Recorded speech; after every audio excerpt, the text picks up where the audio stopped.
Mipadayon sa pagpamatuod sa kadasig ug maayong pagpanerbisyo ang dakbayan sa Bayawan. Nakadaog og daghang dungog sa yukbog pasalamat 2025 Regional Awards Rights sa Civil Service Commission Regional Office 7 nga gipaygayon sa Marco Polo Plaza, Cebu. Dakong garbo nga gisaulog sa syudad ang mosunod nga mga kadaugan. Early Childhood Care and Development Program Team, Regional Winner ug Nominee sa Gawad Lingkod Bayan ng Pangulo.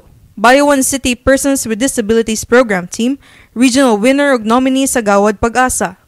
Bayawan Agricultural Development Centers Cluster Management Team, Regional Winner, Nominee ug Semi-Finalist sa Gawad Lingkod Bayan ng Pangulo.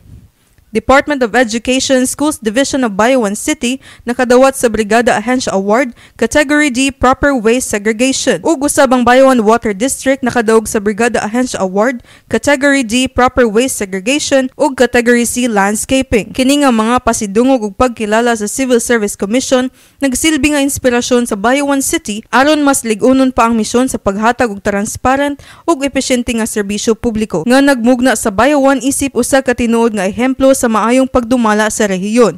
Kini si John Christine Rowello gikan sa Media Bureau, Ibayaw Bayawan, kita ang Bayawan.